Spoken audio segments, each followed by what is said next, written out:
சட்ட ரீதியா பார்த்தா எனக்கு ஒரு பெரிய டவுட் வந்தது. இந்த ஆளு கிட்டத்தட்ட ஒரு 15 வருஷத்துக்கு முன்னாடி சஸ்பெண்ட் ஆயிடுச்சு. அரசனுடைய நிர்வாகத்தை நினைக்கும் போது தான் படு கேவலமா இருக்கு. 15 வருஷமா கிட்டத்தட்ட அரை சம்பளம் வாங்கிட்டு இருக்காரு. அந்த லெவலுக்கு இவரை விட்டு வச்சிருந்தது. அப்ப எந்த லெவலுக்கு இவர் கான்டாக்ட் இருந்தது? அந்த கான்டாக்டுக்கு பின்னாடி இவர் என்ன அவங்களுக்கு கொடுத்துருப்பாரு? எத்தனை அதிகாரிகள் டெல்லி வரைக்கும் பழக்கங்கிற, தமிழக உளவுத்துறை எனக்கு தான் தொடர்பு கொடுக்குதுங்கிற. அப்ப தமிழக உளவுத்துறை ஆளுங்கட்சியா இருக்கக்கூடிய சிஎம்க்கு மெசேஜ் கொடுக்குமா, உங்களுக்கு கொடுக்குமா? ஆனா இதையே வச்சுக்கிட்டு இத்தனை வருஷமா நீ வண்டி ஓட்டிட்ட, சேனலை மூட்டாங்க, எங்க வீட்டுல சாணி அள்ளி ஊட்டிட்டாங்க, சேனல்ல எக்யூப்மெண்ட் எல்லாம் தூக்கிட்டு போயிட்டாங்க, நான் எப்படி குழப்பம் நடத்துறது அப்படின்னா அடுத்த நாள் ஒரு வீடு காமிக்கிறாங்க, அந்த வீடு பிரம்மாண்டமா இருக்குது, அது ஏதோ ரெட்டையில எல்லாம் போட்டிருக்குது அப்படின்னு இன்னொரு சேனல்ல இருந்து அது விஷயம் வருது. அப்ப எப்படி வந்துச்சு? அதெல்லாம் வேற ஆபீஸ் எங்கேயுமே போடக்கூடாதுங்கிறாங்க, யாருமே வீடு கொடுக்க கூடாதுங்கிறாங்க. என்னுடைய எடிட்டர் ஒர்க் பண்ண அந்த ஸ்டாஃபோட பைக் எடுத்துட்டு போயிட்டாங்க தாம்பரம் ஸ்டேஷன்ல, அதை கொடுக்க மாட்டேங்கிறாங்க. அவ்வளோ டார்ச்சர் கொடுக்குறாங்கன்னா நீங்க அப்ப என்ன பண்ணிட்டு இருக்கிறீங்க?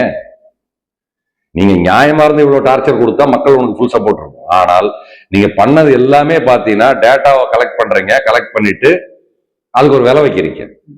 அந்த விலை இல்லாமல் உங்களுக்கு நீங்க நேர்மையா இருந்தீங்க அப்படிங்கிறதுக்கு ஏதாவது எவிடன்ஸ் இருக்குதா?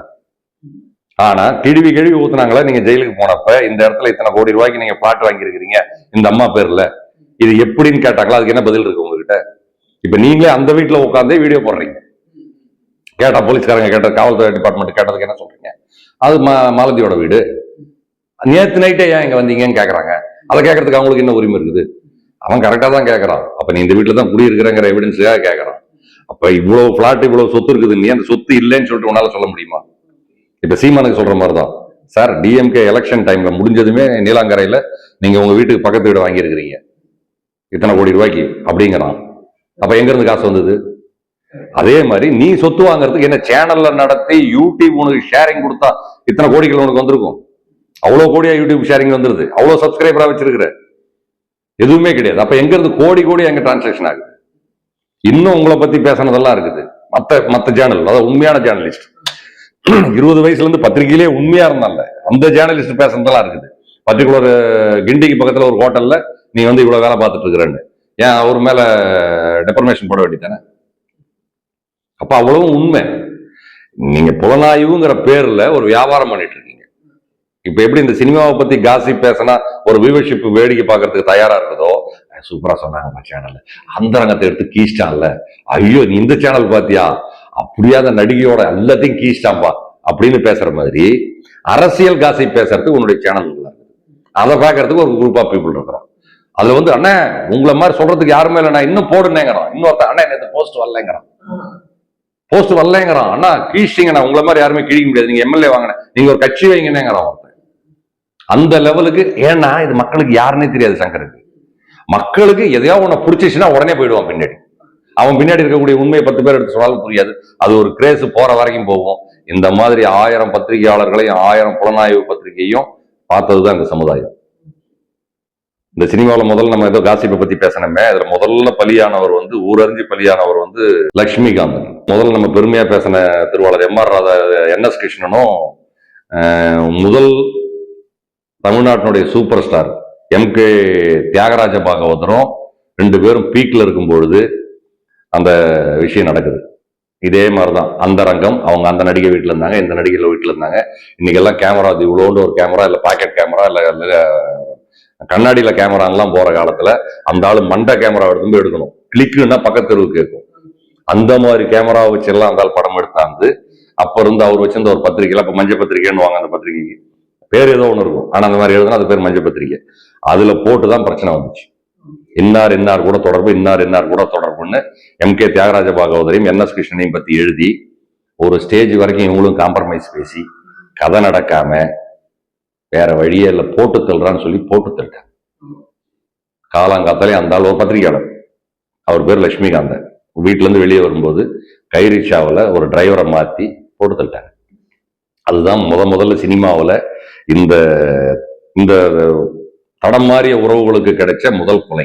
யார் என்ன வேணாலும் சொல்லலாம், சொல்றதுக்கு வாய் இருக்குதுல்ல, வாய் இருக்கும்போது நீ இவ்வளவு போய் சொல்லும் போது இதை சொல்றதுக்கு என்ன ஒரு விஷயம்? பைக்ல இடிச்சு, ஏன் கார்ல இடிச்சு கொள்ள மாட்டாங்களா? இல்ல கார்ல போன யாரும் செத்தது இல்லையா? கார்ல வந்து லாரி அடிச்சது இல்லையா?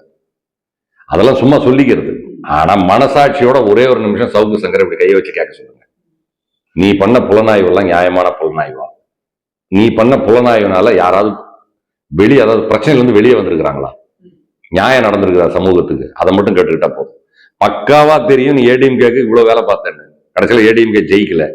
இப்போ உனக்கு அங்க வரக்கூடிய மாமூல் கட்டாயிருக்கலாம், அதாவது அந்த ரெகுலர் ஃபண்டு கட்டாயிருக்கலாம். இப்ப டிவிக்கே ஸ்ட்ராங்கா வந்திருக்குது. ஸ்ட்ராங்கான்னு சொல்ல முடியாது, வந்திருக்குது. அது ஸ்ட்ராங்கா இல்லையாங்கிறது இனிமேதான் தெரியும். இப்போதைக்கு நமக்கு டிவி கேக்கு போனாதான் நம்ம உள்ள போகாம இருக்க முடியும். அதனால டிவி கேக்கு போயிடலாம். இப்ப உள்ள போறதுங்கிறது இவருக்கு வந்து சகஜமாயிடுச்சு. போறது வர்றது. ஏன்னா ஒரு டைம் போகும்போது முதல் டைம் போகும்போது தான் எல்லாருக்கும் பயம் இருக்கும். அப்புறம் டக்கு டக்கு டக்குன்னு போறாங்க வராங்கன்னா முடிஞ்சு போச்சு. இவருக்கு ஒரு 10 லாயர் இருக்கிறாங்க. இவருக்கு வரக்கூடிய பேமெண்ட்ல அவங்களுக்கும் கணிசமான பேமெண்ட் கொடுத்தா ஆகணும். இவருக்கு உள்ள போறதுங்கிறது இப்ப சகஜமாயிடுச்சு. இதுல வேற வெளியே வந்து சொல்லுவாரு, உள்ள போன அண்ணே வாங்கினே வாங்கினே வாங்கினே வாங்கினே நம்மள எல்லாரும் கூப்பிட்டாங்க. ஏன்னா நம்ம ஃபேன்லாம் உள்ள இருக்கிறாங்கல்ல, நம்ம எழுதுறத படிக்கிறவங்க உள்ள இருக்கிறாங்கல்ல அப்படின்னு இவருக்கு ஒரு பெருமை. அப்படி நீ என்ன உண்மையை சொல்லிட்டேங்க நாட்டுக்குன்னு சொல்லு. அப்படி உண்மையை சொன்னா நீ எந்த கட்சியும் சாராம சொல்லணும், யாரையும் சாராம சொல்லியிருக்கணும் நியாயத்தை. நீ ஏடிஎம்கே வந்து டிஎம்கே திட்டிட்டு இருந்த, இப்ப டிஎம்கேவும் இல்ல ஏடிஎம்கேவும் இல்ல, விளங்குமா விளங்காதான்னு தெரியல. அதனால இப்ப விளங்கிட்டு இருக்கிற சீமான் சொன்னது இவர் தான் கரெக்டா ஃபாலோ பண்றாரு. ஒண்ணு அந்த பக்கம் இல்ல இந்த பக்கம் நடுவுல இருந்தா ரோட்ல லாரி அடிச்சு செத்துருவேன் அப்படின்னு அந்த மாதிரி ஒரு கரெக்டா இப்ப டிவிகேல போய் ஒட்டிட்டாரு. ஏன் இதே உன்னுடைய ஆறுயிர் நண்பர் பெலிக்ஸுக்கு வந்து கரெக்டா அவர் போய் உள்ள போயிட்டு இப்ப அவர் ஏதோ ஒரு ஸ்டேட் லெவல்ல ஒரு போஸ்ட் வாங்கிட்டாரு. ஏன் உன்னால முடியல? நீ போக வேண்டியதான இடத்துக்கு. இப்ப எனக்கு கபரோட போதுனே, நமக்கு போஸ்ட் எல்லாம் வேண்டானே, நமக்கு இது மட்டும் தானே நமக்கு முக்கியம். இந்த அரசியல்வாதி சொல்ற மாதிரி நமக்கு மக்களுக்கு சேவை செய்யறது தானே முக்கியம். நமக்கு இந்த பட்டம் பாந்தா பதவி எல்லாம் வேணாம். ஆனால் நீ நியாயமானவரான்னு பாத்துக்கோ. நாளைக்கு இந்த கட்சி போச்சுன்னா இன்னொரு கட்சி வரும். நாஞ்சில் சம்பத்துக்கு அவருக்கும் ஒன்றும் வித்தியாசம் கிடையாது. அது நம்ம யாரும் பயப்பட. தமிழ்நாட்டில் நம்பர் 1% நாஞ்சில் சம்பத். ஆனா அவரால் யாருக்கும் ஹார்ம் கிடையாது, அவரால் யாருக்கும் பாதிப்பு கிடையாது. சொல்ல வர்ற விஷயத்த உண்மையை நகைச்சுவையா சொல்லிட்டு போயிடுவார். நமக்கு பாய்க்கப்பட்டிருக்கின்ற நிதித்துறை அமைச்சருக்கு ஒன்னும் தெரியாதுன்னு வச்சுக்கோங்க. ஆனா தமிழ் படிக்க தெரியலங்கிற காரணத்துக்காக ஒருத்தர் நிதித்துறை அமைச்சரா இருக்கக்கூடாதுன்னு இருக்குதா?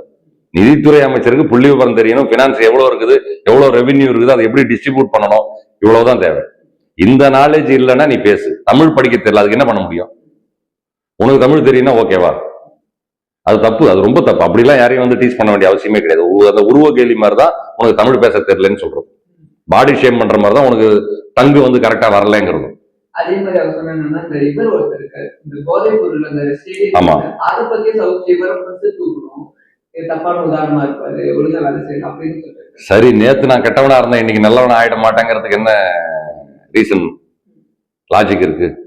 அந்த ஆள் பண்ணது என்னமோ சரிதான். அதுக்கு நிறைய பேர் சப்பக்கட்டு கட்டாங்க. அது வந்து குழந்தைக்கு போடுற மாத்திரை. நான் ஒருத்தன் குழந்தை மாத்திரை எடுத்து உடைச்சு காமிச்சு அது உடைய முடியல. அவ்வளவு குழந்தை மாத்திரை எல்லாம் நீ வந்து கிரெடிட் கார்டை வச்சு உடைச்சிட முடியாது, அது இந்த மாதிரி பவுடர்கள் தான் உடையும், குழந்தைக்கு போடக்கூடிய பவுடர் டேப்லெட் உடையாது அப்படின்லாம் ப்ரூவ் பண்ணாங்க. பட் அவன் அன்னைக்கு அப்படி இருந்தான். இன்னைக்கு அமைச்சரானதுக்கு அப்புறம் அவனை நல்லவனா மாறி இருக்க மாட்டான்னு ஏன் நம்மளால நம்ப முடியுது? இதுக்கப்புறமும் அவனுடைய செயல் இப்படியே தொடர்ந்தால் தானே தப்பு. இன்னைக்கு விஜய்ங்கிற ஒரு ஆளுமை கீழே கட்டுப்பட்டு இருக்கிறான் அப்படின்னு சொன்னான். விஜய் ஆளுமைன்னு சொல்ல முடியாது, ஒரு தலைமை கீழே கட்டுப்பட்டு இருக்கிறான் அப்படின்னு சொன்னால் அவன் மாறி இருக்கலாம்ல. அதை விட்டுட்டு அதையே இன்னைக்கு பேசியிருந்தா என்ன அர்த்தம்? அப்ப மக்களும் பேசுவாங்கல்ல, ஏன்பா உன் மேல அந்த சன் டிவில இருந்து ஒரு கேஸ் போட்டாங்களா, என்னாச்சு? முத ஒய்ஃப் என்னாச்சு? அந்த அட்வொகேட் போட்ட கேஸ் என்னாச்சு அப்படின்னு கேட்பாங்கல்ல.